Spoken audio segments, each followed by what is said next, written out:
right, let's speak to Dalia Fahmy, who's an associate professor of political science at Long Island University. So, Dalia, we have seen considerable and sometimes stunning backsliding in democracies around the world. And in many cases, democracies that were so hard fought for and once promising.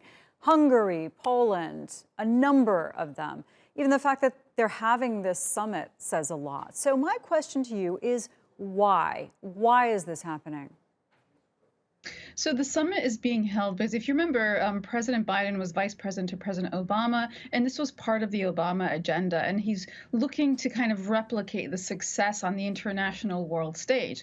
Now, the difference this time is, as President Biden talked about the world being at an inflection point, it's really the United States that needs to be at an inflection point. And so if we look at the 100 countries invited, 31 of them are actually not really free.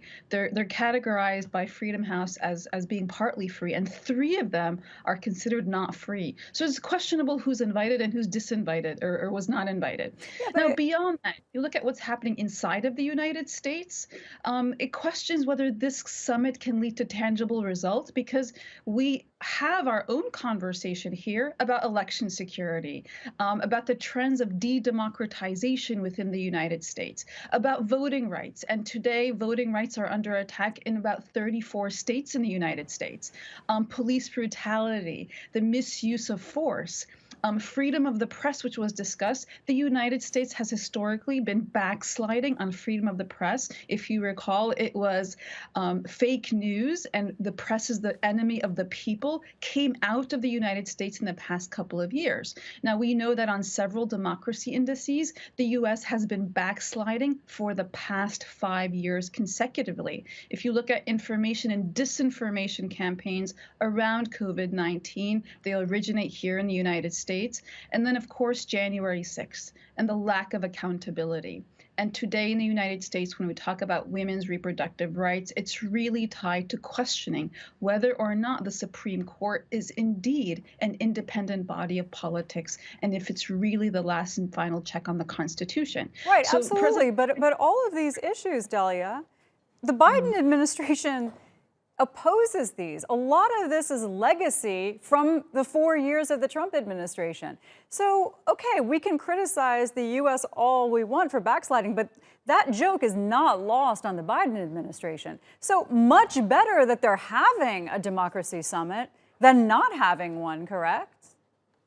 No, absolutely. But it's really about what can we see in terms of tangible results. When the U.S. has a weak standing point in the world, it's really speaking to the other 2 major voices in the world, which are China and increasingly Russia. Russia, of course, about to possibly go into Ukraine. China, whose global footprint is pretty large. China, who, for example, has the most influence on Pakistan. Pakistan being invited. And so the political narrative behind this conference is actually deeper.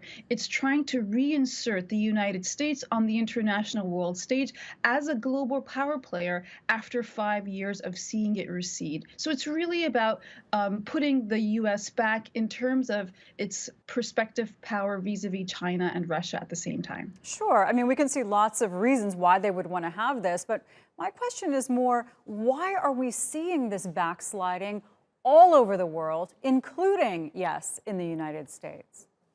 We have seen the rise of populism, the rise of white nationalism in both the United States and most of Eastern and Western Europe. We have seen economies hurting and looking for minority populations to blame their economic failings. We're also seeing the lack of trust in institutions. And once many of the pillars of democracy in both the United States and Europe, people start to question pillars of institutions, well, then it doesn't bode well. If you think about most of the U.S.'s allies, for example, in the Middle East, Egypt, that was not invited, but again, the largest recipient of aid. This is a country that is taken over by a military coup, where there's a dictatorship, basically.